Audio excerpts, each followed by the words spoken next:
हुआ सामान बेटा, बहुत हुआ सामान, बहुत हुआ सामान। वाह वाह, महामानव ने बंगाल जीत लिया। बंगाल ना जीत लिया भाई साहब, उन्होंने मतलब विश्व दुनिया फतेह कर ली हो। लेकिन सोचने वाली बात यह है कि ऐसी जीत से क्या फायदा, जब आपको गली गली गरीब गुरबे आम जनता महिलाएं आपकी जीत की सच्चाई जान रही हो कि आपने कैसे जीता, और आपको गली गली गालियां पड़ रही हैं, और आप खुश हैं कि हमने जीत लिया। मतलब सोचिए, मतलब अगर कोई लड़का जिसको मालूम है कि वो साल भर स्कूल नहीं गया, जिसने किताबों को हाथ नहीं लगाया, जिसने कलम को हाथ नहीं लगाया, और वो बच्चा जाकर के एग्जाम में 90% नंबर ले आया, जो गली गली घूमता रहता था अपने कामों में बिजी था, और पढ़ने लिखने वाला लड़का वो फेल हो गया। आप सोचो, उस लड़के को तो पता है कि उसने कैसे किताब कहाँ फेंकोसी, कलम कहाँ फेंकोसी, मास्टर को कैसे हड़काया, टीचर को कैसे हड़काया, किताब सामने रख करके पूरा कॉपी करके एग्जामिनर को कैसे हड़काया, और ये करके 90% मार्क्स ले आया। तो भाई साहब आप खुद सोचिए, क्या 90% मार्क्स लाना ये बड़ी बात है, या इस तरीके से लाना? तो सब कोई समझ रहा है। आप सोशल मीडिया में जाइए, बहुत सारी बातें लोग सोशल मीडिया में नहीं बोल पा रहे हैं, वो गुपचुप गुपचुप इधर उधर मीम मीम बना के व्हाट्सअप व्हाट्सअप ग्रुप में, जहां उनको लगता है कि हम सेफ हैं, हर जगह गालियां दी जा रही हैं। हर कोई कह रहा है कि किस तरीके से उन्होंने छीना झपटी और गुंडई लुच्चई टुच्चई लुटेरापन करके इन्होंने सब कुछ हथिया लिया। भले ऐसे इन्होंने ना हथियाया हो, लेकिन जनता तो यही बात कर रही है। यही बात उन्होंने बिहार चुनाव में की, यही उन्होंने दिल्ली चुनाव में की, यही हरियाणा चुनाव में की, यही महाराष्ट्र चुनाव में की। क्योंकि सोचने वाली बात है, मतलब आप बेवकूफ बना रहे हैं, आप जीत रहे हैं भाई, आप जीत के, जीत की मुहर लग गई, सारी चीजें बेकार है। लेकिन लोग तो ये देख ही रहे हैं कि किस तरीके से ये सारा काम हो रहा है। महाराष्ट्र का चुनाव हुआ, लोकसभा चुनाव में, जहां पर एक पार्टी ने इतना अच्छा प्रदर्शन किया, विपक्ष ने इतना अच्छा प्रदर्शन किया, ज्यादातर सीटें जीत ली, और 3 महीने बाद वही विपक्ष, वही पार्टी एकदम नीचे कचरे के ढेर में 40 30 35 सीट पे चली गई, और ये एकदम ब्रह्मास्त्र 150 200 एकदम मतलब प्रचंड जीत पे चले गए। मतलब अगर कोई परिवर्तन होता भी है, जनता का रुख और रवैया बदलता भी है, तो क्या इतना बदल जाता है? क्योंकि इतना 70 साल 75 साल की जो आप बात करते हैं, इतना तो 70 75 सालों में कभी नहीं देखा गया। भाई कभी एक बार होता है कि भाई 84 में इंदिरा जी नहीं रही तो पूरा देश इमोशंस में चीजों में निकल के आ गया और एक तरफा बड़ी जीत हो गई, लेकिन वैसी जीत दोबारा तो नहीं हुई, क्योंकि और कोई कारण नहीं थे। तो एक बार तो जीत हो सकती है। ये हर बार हर चुनाव में, और जनता इनको गरिया रही होती है। जनता त्रस्त है, जनता महंगाई की मार से, जनता इनके झूठ से, जनता इनकी नफरत फैलाने के एजेंडे से, जनता हिंदू मुसलमान से परेशान है, जनता नीचे ग्राउंड में इनके खिलाफ बात कर रही है, और इनको इतना प्रचंड बहुमत मिल जाता है। तो समझ में तो सबको आता है कि ये कहां से हो रहा है, कैसे हो रहा है, क्यों हो रहा है। आपको सब जीतना ही है ना। आप मीडिया में इधर उधर सब दिखा करके सिर्फ पता नहीं कहां से एसआईआर करते हो, या लोग ईवीएम की बात करते हैं, तो कुछ ना कुछ तो सच्चाई होगी। ये जो एक बड़ी जनता है, आपने तो जीत लिया, उस बड़ी जनता के बारे में तो कोई बातें नहीं होती है। जो विपक्ष की जनता है, जो विपक्ष की करोड़ों जनता जो इनको नहीं चाहती है, इनके झूठ को समझती है, इनके जुमलों को समझती है, इनकी नफरत को समझती है, जो इनके साथ नहीं खड़ा होना चाहती, पता चला कि वो भी जनता इनको वोट दे रही है। ये कमाल है भाई साहब। कहीं पर अगर ऊपर नीचे थोड़े मार्जिन से आप जीत जाओ तो समझ में आ जाता, मतलब इनकी जीत ऐसी होती है कि इनकी जीत एकदम ही प्रचंड 90% मार्क्स वाली। और विपक्ष जो सत्ता में था, अगर बंगाल की बात की जाए, तो वो पता चला उसने मतलब इतना किया था, उसके खिलाफ इतनी एंटी इनकम्बेंसी थी कि वो एकदम ही नीचे चला गया। ये तो भाई कमाल का है, ताजुब है। तो जनता सब समझ रही है, लेकिन जनता के हाथ में कुछ नहीं है। विपक्ष भी समझ रहा है, विपक्ष के हाथ में कुछ नहीं है, क्योंकि आपने साम दाम दंड भेद, इलेक्शन कमीशन, सीबीआई, ईडी, है ना, एसआईआर, और जो भी सेंट्रल फोर्सेस, फलाना ढिमाका, पैसा कौड़ी, सब कुछ आपके हाथ में है, तो आप सब कुछ कर ले रहे हो।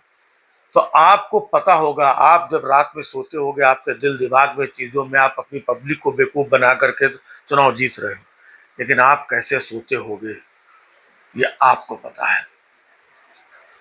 आपको नींद नहीं आती होगी क्योंकि आपको पता है, और आपको सिर्फ ये लग रहा है कि हम कैसे भी बेवकूफ बना करके चीजों को, है ना। तो अगर किसी को मोटरसाइकिल चाहिए तो वो मोटरसाइकिल के लिए मेहनत करता है, पैसे पाई पाई जोड़ता है, सालों लगते हैं, फिर थोड़ा सा लोन लेता है, फिर लोन अदा करने के बारे में सोचता है, फिर जा करके एक 60 70 80 हज़ार 1 लाख की मोटरसाइकिल खरीदता है, फिर उसकी ईएमआई भरता है। इतनी मेहनत करने के बाद तब उसके पास मोटरसाइकिल आती है, और पता चला आप उसी को 2 थप्पड़ मार करके उसकी मोटरसाइकिल छीन लो और ये कहो ये मेरी मोटरसाइकिल है। तो भाई साहब आपकी मोटरसाइकिल है, क्योंकि अगर वो पुलिस में कंप्लेन करने जा रहा है, पुलिस भी उसकी नहीं सुन रही, घर में कंप्लेन कर रहा है, घर में कोई सुनने वाला नहीं, मोहल्ले में कंप्लेन कर रहा है, मोहल्ले में कोई सुनने वाला नहीं है।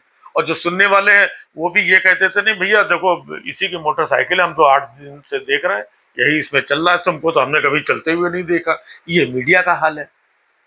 तो अब वो जाए कहां पर, जो मेहनत भी कर रहा है, मुद्दों की बात भी कर रहा है। ये मीडिया जीत के बाद इनको महागुरु और प्रचंड और चाणक्य सब कुछ बता देता है, लेकिन जो विपक्ष इतनी मेहनत करने के बाद किन वजहों से हार गया, इन वजहों की चर्चा तो कभी मीडिया में होती नहीं है। मीडिया में चर्चा यही होती है कि विपक्ष नकारा है, विपक्ष बेकार है, विपक्ष मुद्दे नहीं जानता है, विपक्ष हिंदू विरोधी है? मतलब इतने साल से, 70 75 सालों से यहाँ पे हिंदू का विरोध करके 70 75 साल से सारी चीजें स्मूथली चल रही थी। अभी सारा हिंदू मतलब ये लगा है कि ये लोग, अच्छा ये लोगों का भी हो गया, 10 साल हो गया, 15 साल हो गया, भाई किसी ने कुछ गलत किया, अच्छा बुरा तो उसको सजा दे दी, काम खत्म हो गया। ये जो गलत कर रहे हैं इनको जनता सजा देना चाहती है, लेकिन सजा दे ही नहीं पा रही है। दे कहां से, क्योंकि सजा देने के लिए जनता के पास कुछ तो होना चाहिए। कहां कंप्लेन लिखावे जाके, किसको बोले। तो एसआईआर फलाना ढिमाका, चुनाव आयोग और ये वो करके जीत लिया। अब इसको आप प्रचंड जीत बता रहे हैं और अपोजिशन बेचारा भटक रहा है। ऐसे तो आप और सालों साल जीतते जाओ, लेकिन एक न एक दिन ऐसा आता है। सिकंदर भी दुनिया जीतने की ख्वाहिश लेके निकला था, फिर कहां चला गया पता नहीं चला। रावण जिसको लगता था हमें कोई मार ही नहीं सकता है, मैं तो त्रिलोक का स्वामी हूं, सारे भगवान इंद्र और फलाना और ये यमराज यमराज सब मेरे सेवक है, मुझे कौन मार पाएगा। ऐसा उसका भी अंत हुआ। तो ये बात मैं इसलिए कह रहा हूं कि एक तमाम जनता जो विपक्ष की जनता है, जो सब कुछ देख रही है, समझ रही है, लेकिन उसके हाथ में कुछ नहीं है, वो जनता परेशान है। तो उस जनता को बताने के लिए उसको शांति दिलाएं। ठीक है, एक समय आता है, इनको जितना करना है कर लेने दो, लेकिन कोई ना कोई एक समय तो आएगा जब इनका चीजें ये होगी।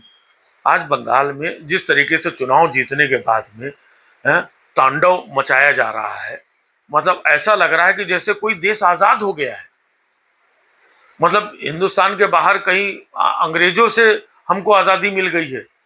अंग्रेजों के खिलाफ ये क्या, अपनी ही जनता के प्रति, अपने ही देश के लोगों को एक दूसरे लोग मार पीट, आगजनी हो, जला दो, ये कर दो, इतनी नफरत। आप तो चुनाव जीत गए हैं, आपको पूरा कंट्रोल करके मोहब्बत और पैगाम और अच्छाइयों को आगे ले जाना चाहिए था। आपने खुली छूट दी थी कि जाओ 2 4 दिन जो भी होगा खूब करो, मारो तोड़ो इनको, ये करो और जय श्री राम ये सब चिल्लाते रहो, माहौल बनाते रहो, और बाकी जब होगा तो हम पीछे से आकर के सब संभाल लेंगे।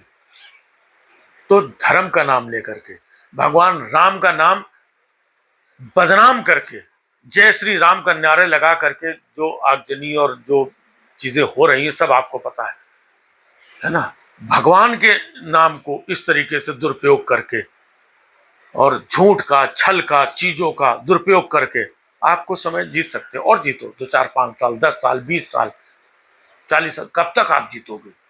सबका एक समय होता है। अंग्रेजों ने भी बहुत लंबे समय तक राज किया, लेकिन एक समय आया था, रावण ने भी छल कपट झूठ ये सब करके एक समय आया, तो ऐसा नहीं है कि समय आता है, निराशा जरूर होती है, झूठ छल कपट देख करके, हे भगवान ये सब क्या हो रहा है, कोई तो देखने वाला नहीं है, कहीं से कुछ तो हो, ये झूठ, ये मोहब्बत, ये आगजनी, ये सब क्या हो रहा है, कौन बचाएगा। नहीं, घबराने की जरूरत नहीं है, समय आएगा, आएगा, आएगा। और ये लोग कहाँ जाएंगे आने वाले समय में पता नहीं चलेगा। ठीक है, 50 साल, 47 तक, 57 तक, 58 तक देखते हैं, इतना देख लिया है, आगे कभी देखा जाएगा यार। बहुत हुआ सामान बेटा, बहुत हुआ सामान।